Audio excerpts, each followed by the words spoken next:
In the year 1895, deep in the Appalachian Mountains, there was a town that disappeared without warning.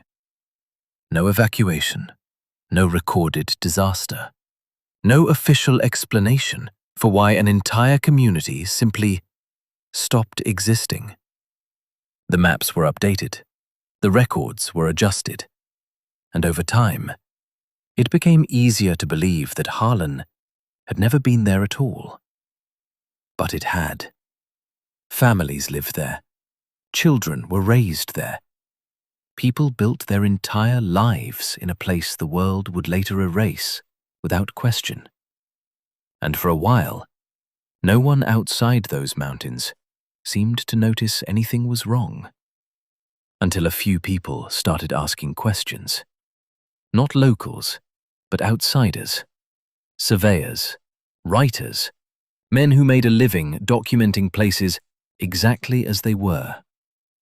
They arrived in Harlan expecting to find a quiet, forgettable town, the kind of place you pass through once and never think about again. But what they found didn't match the records they were given. Houses stood where no homes were supposed to be. Paths led to places that weren't marked on any map. And the deeper they went, the harder it became to understand what they were looking at.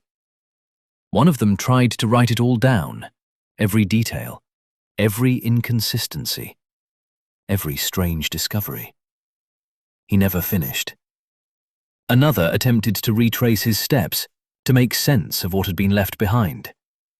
He left with more questions than answers, and refused to speak about it again. Whatever they saw in Harlan, it didn't stay in those mountains. Because years later, long after the town had been erased from memory, fragments of their work began to surface. Incomplete notes, broken accounts, pieces of a story that never quite fit together. And every piece pointed to the same conclusion. Harlan didn't disappear all at once. It was happening slowly, while people were still living inside it. And by the time anyone realized what was going on, there was nothing left to find. Before we go further, answer this. If you found a place like Harlan, a town erased without explanation, would you keep digging or walk away? Type, "I'm going back," or "leave it buried." And if you're staying for the truth, make sure you're subscribed. Long before anyone questioned its existence, Harlan was just another town tucked deep in the Appalachian Mountains. It didn't stand out. It wasn't known for anything in particular. If you were passing through in the late 1800s, you might not even remember the name. A handful of dirt roads cut through the hills, leading to rows of modest homes built close together, as if the people there understood how far removed they were from everything else. Most of the men worked long days in the surrounding land, cutting timber, hauling materials, doing whatever the terrain demanded of them. It was the kind of place where routines mattered. Mornings started early, evenings ended quietly, and everyone knew everyone else. Or at least, they thought they did. There were no headlines coming out of Harlan, no reason for outsiders to take notice, which is exactly why, when things began to shift, it took longer than it should have for anyone to recognize it. At first, it was easy to ignore. A missed conversation here, a neighbor who seemed distracted, somewhere else in their own thoughts. Small things, the kind people brush off without a second thought. But in a town this size, even small changes don't stay small for long. People started keeping to themselves more than usual. Doors that were once left open during the day were now shut, sometimes without explanation. Conversations didn't last as long, and when they did happen, there was a sense that something was being held back. Not hidden, exactly, just avoided. If you had arrived in Harlan during that time, you might not have noticed anything right away. Everything would appear normal on the surface. but stay long enough, and you'd begin to feel it. Not something you could point to, not something you could easily explain, just the quiet sense that the town wasn't as ordinary as it was trying to seem. The first real signs didn't come during the day. They came at night. At first, it was easy to dismiss. A sound outside that didn't quite match the wind. Footsteps where no one should have been walking. The kind of thing you hear once, pause, and then convince yourself it was nothing. But it didn't stop at one night. It happened again. And then again. Not loud, not dramatic, just consistent enough that people started noticing patterns. Some claimed they heard movement near the edges of town, where the trees grew thicker and the paths became harder to follow. Others said it sounded closer than that, just beyond their homes. Close enough to make you stay still and listen, but never close enough to confirm what you were hearing. And then there were the workers, men who had spent years in the same routines, following the same routes without hesitation. They started avoiding certain areas, not all at once, not in a way that drew attention immediately. Just small changes, taking longer routes, finishing work earlier than usual, choosing not to return to places they had been to countless times before. When asked about it, most of them gave the same kind of answer. Short, dismissive. Just doesn't feel right out there. And that was it. No details, no explanations. In a town where people were used to speaking plainly, that kind of silence stood out. Because whatever they were experiencing, they weren't willing to describe it. Nights grew quieter after that. Not peaceful, just quieter in a way that felt intentional. Fewer lights stayed on, fewer people moved around after dark, and those who didn't stay out for long. If you were standing in Harlan during those hours, you might notice how quickly the town seemed to shut itself down, as if everyone had come to the same unspoken agreement. Whatever was happening, it was better not to be outside when it did. But the most unsettling part wasn't the sounds. It was how quickly people stopped talking about them. Not because they went away, but because at some point, it felt easier to pretend they didn't exist. Over time, the sounds became less important. Not because they stopped, but because something else began to change. The people. It didn't happen all at once. No sudden panic. No clear moment where everything shifted. Just a gradual change in the way people carried themselves, the way they spoke, the way they looked at each other. Conversations became shorter. Where there used to be long exchanges, there were now brief answers. Questions that once would have started discussions were met with silence or a quick change of subject. Eye contact didn't last as long. People who had known each other for years began interacting like strangers passing through the same place. And then there were moments, small, easy-to-miss moments, that didn't seem to fit at all. Someone standing still for no clear reason, as if they had forgotten what they were doing. A response that came a few seconds too late, like the person had to return from somewhere else before answering. Doors closing a little faster than usual. Voices dropping the moment someone else stepped nearby. Nothing you could point to and say, "This is wrong," but enough to make you notice, if you were paying attention. Families began spending more time indoors. Not out of fear, at least not the kind anyone admitted to. It was more like distance, as if the outside world had slowly become something to avoid. And yet, no one said why. That was the part that stood out the most. In a place where people were used to speaking plainly, something had made them hold back. Not just from outsiders, but from each other. If you had walked through Harlan during that time, You might have noticed how quiet it felt. Not empty, just restrained. Like a town learning, little by little, what not to say. And by the time anyone realized how much had changed, it was already too late to trace it back to where it began. The first person to go missing didn't cause panic. Not right away. In a place like Harlan, people came and went without much notice. Work took them out for long hours, sometimes longer. So when one man didn't return home one evening, it was easy to assume he'd been delayed. Maybe he stayed out too late. Maybe he'd taken a different route back. By morning, there were still no answers. But even then, no one seemed in a hurry to search. His name came up in conversation, briefly. Then it didn't. A day passed. Then another. And slowly, without any clear decision, people stopped mentioning him altogether. Not because they had found him, but because in some quiet way, it felt easier to let it go. The second disappearance was harder to ignore. Different person, different part of town. Same result. Gone, without explanation. This time there were questions. Short ones, careful ones. Asked in a way that suggested people already knew not to expect real answers. And just like before, the questions didn't last.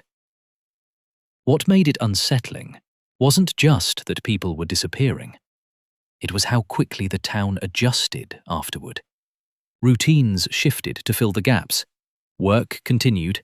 Conversations moved on. As if those who were gone had never been fully part of it to begin with. Over the following weeks, it kept happening. Not all at once, not in a way that would draw attention from outside, just enough to be noticed by anyone who was paying close attention. A neighbor no longer seen. A house that stayed closed longer than usual. Personal belongings left exactly where they should have been, used again.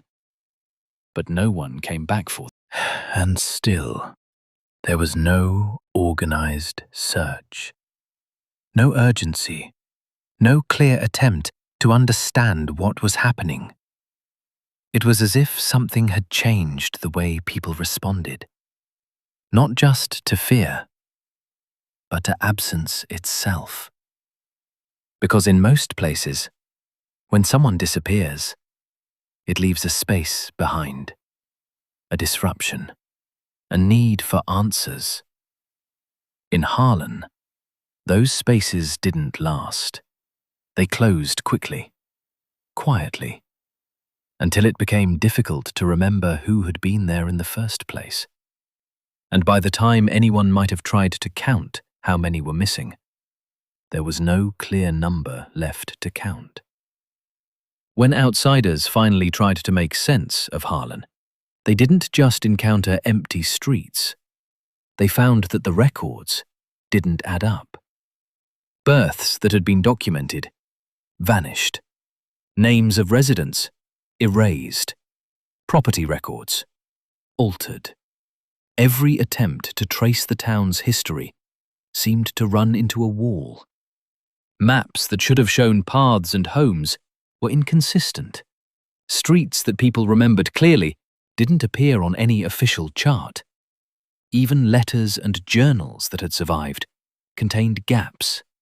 Names replaced, details crossed out, events rewritten as if no one had lived through them. And the more they searched, the more it seemed that Harlan itself was slowly being erased from memory.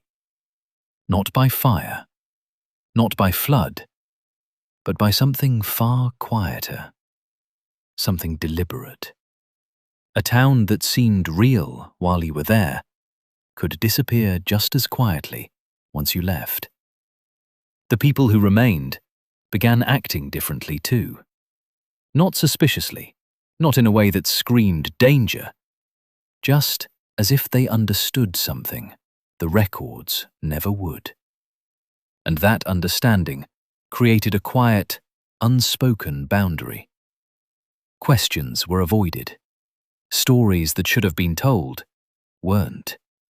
And the more you tried to confirm the past, the more you felt the past itself slipping away. Harlan wasn't just disappearing from the outside world. It was disappearing from history. At the edge of Harlan, there was a place people didn't talk about. Not because they were told to stay away, not because it was dangerous in the obvious sense, but because everyone instinctively knew not to go there. The path leading to it was overgrown, almost as if the forest itself was reclaiming the trail. Footsteps that once crossed it freely now stopped. Children who had played nearby suddenly wandered elsewhere. Adults avoided it without explanation. Even the animals kept their distance. Dogs wouldn't bark. Horses wouldn't approach. Outsiders who tried to investigate often returned shaken. Some didn't speak for days. Others left the town quietly and never came back. And the few who lingered whispered about odd sounds, shadows moving where they shouldn't be. But no one could explain exactly what they had seen. Something was there. Something that made the town stop in its tracks. And slowly, almost imperceptibly, it began to shape the lives of everyone who lived in Harlan.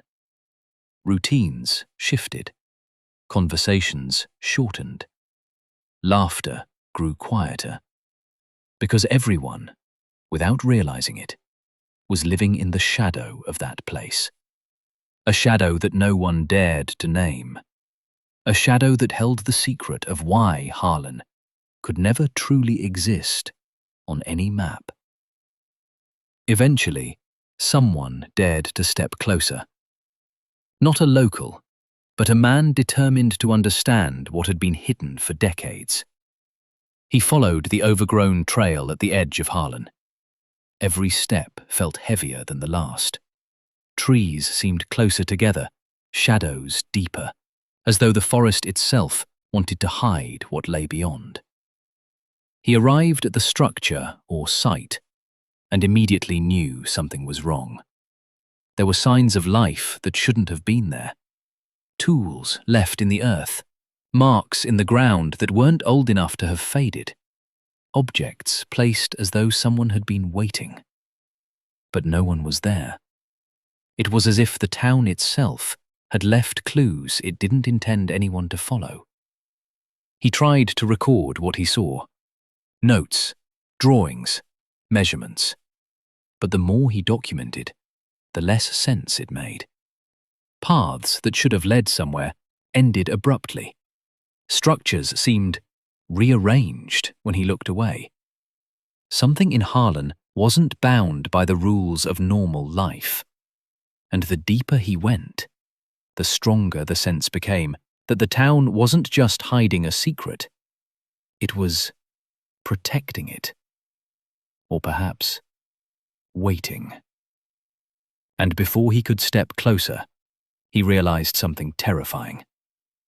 Some truths are not meant to be seen all at once, and some discoveries are meant to stop you, whether you want to or not. As the weeks and months passed, the changes in Harlan no longer went unnoticed. Those who had lived their entire lives there began vanishing from the patterns of normal life. Not violently, not with screams or alarms, just gone. One day, a neighbor would wake to find the adjacent home empty. Curtains drawn, hearth cold, meals left on tables untouched. And when asked, the few remaining would shrug. They had to leave, someone might say, or they went to the woods. But no one really knew where or why. Streets that had once been filled with children playing and men walking home after long days were suddenly quiet. Windows were shut, doors locked, steps avoided altogether. The rhythm of life slowed, as if Harlan itself had decided to protect whatever secret it carried. Letters sent out for deliveries came back returned, marked with vague instructions from people who no longer existed. Travelers who arrived by chance reported a town that seemed partially abandoned.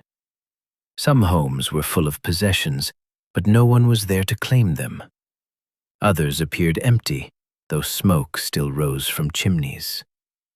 Meals would be prepared and left untouched. Beds slept in, yet the residents vanished. The few remaining adults walked with a strange precision, steps measured, voices soft, eyes darting. Children seemed to exist in two worlds, one visible, playing quietly near the edges of town, the other absent, silent, observing, waiting. Outsiders who tried to chart the town's decline found their own memories faltering. Names they had written down suddenly seemed unfamiliar. Roads they had measured shifted slightly when they returned the next day. And the structure at the edge of town, the place no one had dared enter, seemed to grow slowly, almost imperceptibly. It became larger in scale, darker in appearance, and more commanding of the surrounding landscape. Its presence influenced everything else. People stopped walking certain streets. Animals stayed further away. Even the wind seemed to bend differently as it approached. And then the disappearances accelerated. Entire families left overnight, not in panic, not in haste. They packed belongings carefully, left meals on the table, and stepped out as if they were leaving for a brief walk. Except they never returned. Harlan was emptying itself quietly, systematically. And yet, the most unsettling part was the way the town responded. Streets remained maintained, gardens were tended, fires kept burning, as if the town itself had decided to continue in the absence of its people. Outsiders who dared enter noticed it first. Houses seemed inhabited, but no one answered when they knocked. Meals smelled freshly cooked, clothes were folded neatly. And then they realized the truth. Harlan had stopped being just a town. It had become a place suspended, neither fully alive nor completely abandoned. Observers who stayed too long reported feeling time shift. Days seemed to stretch longer than they should. Nights came with sounds that didn't match the hours. Steps echoed in patterns that made no sense. Shadows moved in ways that seemed familiar, but wrong. Some returned to their homes after only a few hours and discovered their memories of the town had changed. Streets they swore existed weren't there anymore. Names they remembered vanished from records. Even their own journals, if they had kept any, contained blank pages where entries once were. And the edges of the town, the place no one had entered, now seemed to stretch farther than before. It wasn't just hiding a secret anymore. It was expanding, shaping reality around it, absorbing the lives of the people who remained, until Harlan, as a town anyone could recognize, no longer existed. It was not destroyed, it was rewritten, and those who had once lived there had become fragments of memory, existing only in whispers and in the hesitant notes of outsiders who tried to follow. By the time the last visitor left, there was nothing left to map, nothing left to name, nothing left to document. And yet, the town's presence lingered, in the shadows of the mountains, in the whispers of the wind, in the quiet spaces of memory where Harlan still existed, even if no one could fully see it anymore. When the last traces of people were gone, Harlan didn't fall into ruin. It didn't burn. It didn't collapse. The town remained. Streets stayed clean. Houses remained intact, windows unbroken. It was as if the town had been paused, and outsiders, the few who returned to investigate months or years later, noticed something strange. Records that once existed were gone. Maps that had been copied now showed blank spaces where Harlan had been. Letters, journals, and documents vanished from archives. Even local authorities had no record of its existence. Historians who attempted to document the town often met roadblocks they couldn't explain. Libraries lost files. Surveyors found roads that had been there, gone. And when a few brave souls questioned longtime residents in nearby towns, they received the same answers. Harlan? Never heard of it. Some tried to press further, insisting that Harlan had been real, but the more they insisted, the more the stories seemed to fade, until even memory itself began to doubt what had once been. Outsiders who spent time there reported a feeling as if the mountains themselves were watching, not with eyes, but with attention, as if the very land wanted to make sure no one repeated the mistakes of the past. The place that had once been Harlan now existed only in fragments. Stories told by survivors, broken journals, and faint recollections were carefully pieced together, but never formed a complete picture. Every attempt to reconstruct the town only led to more questions. And the secret, whatever it had been, remained sealed. Hidden beneath the edge of the trees, under foundations, within spaces that no one dared to explore fully. Harlan became a story people whispered about, a cautionary tale told around campfires, but one that was always incomplete. Because some places aren't meant to be explained, and some towns aren't meant to be found. But Harlan, it didn't completely vanish, not in the way you might imagine. It didn't collapse into rubble. It didn't dissolve into smoke. It lingered, hidden, waiting. The edges of the town, those paths, those buildings that outsiders never entered, they were not abandoned. Some say they weren't empty at all, that something remained. Not human, not entirely. Something tied to the land itself, something that could bend memory, shift perception, and erase the very existence of people who had lived there. For decades, the few who tried to piece Harlan together found themselves trapped in contradictions. Names that had been written down disappeared. Maps that had been accurate became false. Paths that had existed could no longer be found. And those who stayed too long reported a sensation that went beyond fear. A quiet knowing that they were being observed, that the town remembered them, and that Harlan, in some way, remembered all who had ever lived there. Some historians who returned after years of research reported the same experience. Notes they had written themselves changed when they looked away. Facts they had carefully documented became false in a single glance. And the few who truly understood the danger whispered about the edge of the town, the place at the boundary of Harlan where no one dared tread, where the secrets were kept, where the lives of the missing, and perhaps the town itself, were anchored in something beyond explanation.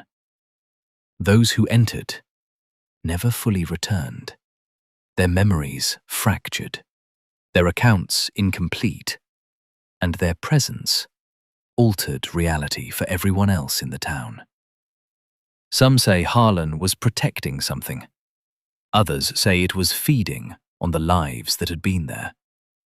Whatever the truth, one fact remained undeniable. Harlan still existed, just not in a way that anyone outside the mountains could perceive. And the most terrifying part is that if you are hearing this story now, Harlan could very well remember you too. Watching. Waiting. Because the town doesn't forget. And some secrets will not remain buried forever. If this story has stayed with you, if the shadow of Harlan lingers in your mind, then you are exactly the kind of person who needs to hear the rest. Because places like Harlan, they are not isolated. They are not alone. They exist in corners of the world, in forests, mountains, abandoned towns, waiting for someone to remember. And if you are willing to step closer, to follow the paths that others refused to take, then subscribe now.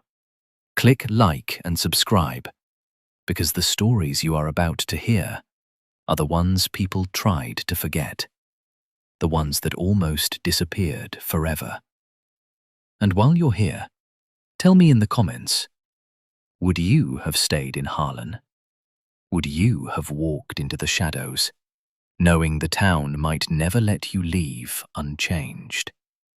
Or would you have turned away, leaving its secrets hidden as the world believes they are?